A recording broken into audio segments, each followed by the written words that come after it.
This is Lab 5, the falling slinky.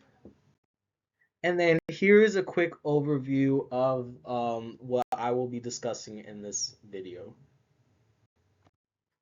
The purpose of this lab was to observe the motion of a falling slinky and replicate it in a model. And then you can obtain the following questions from this result.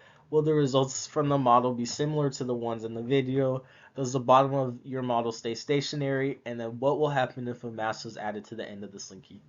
Some important physics principles in this lab are Newton's second law and then the types of forces such as gravitational force, drag force, and tension force.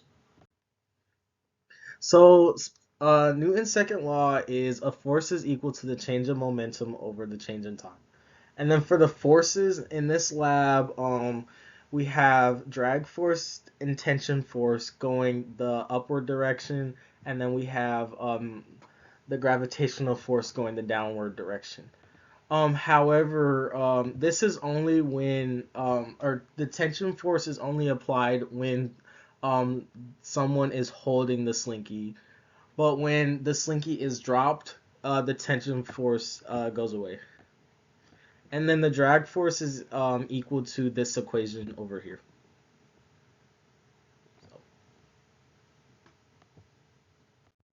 So for the overview of this experiment, the initial velocity is 0 because the object is initially at rest, and then the initial position was the following.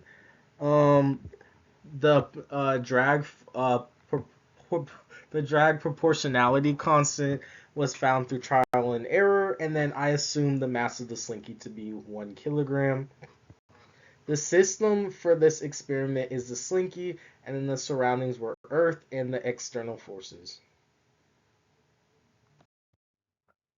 So this is the experiment using the tracker app. So what is evident in this experiment is that the bottom of the slinky remains stationary throughout while the top of the slinky is falling down. And then once the top of the slinky reaches the bottom of the slinky and the slinky is compressed, then the bottom of the slinky starts moving at a constant rate until it hits the ground.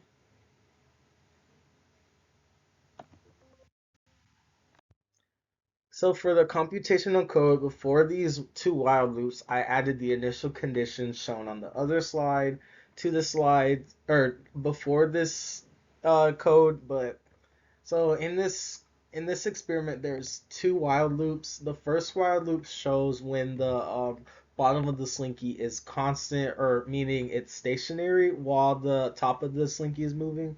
So I found the time where that happened, and then from there, I found the weight, and then you would the tension force would be equal to the negative of the weight, and then you would add the two, and when you add the two, it should be equal to 0, which allows for the bottom to stay constant, and then you would use the Newton's second law from there.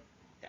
And then the second portion of this code, you would find where the bottom begins to move, and then you would do the same thing for the weight, but then you would change the tension force to be the drag force, since there would be no tension force in this case, and you would use the drag force equation and then add the two to get the net force.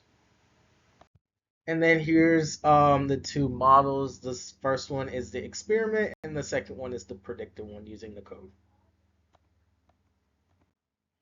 And then this is a better example. Sorry, it's hard to read, but I couldn't get it any easier. But these two models are pretty similar until you get closer to the end where there's deviation, and this could be due to errors such as inaccuracies with the tracker and external forces not accounted for in the predicted model. So why does the bottom of the slinky remain stationary? This is because the drag force and the tension force is equal to the weight or the gravitational force, which allows the bottom of the slinky to stay stationary. And then what if there's a large mass at the bottom of the slinky? So this question is similar to the other one.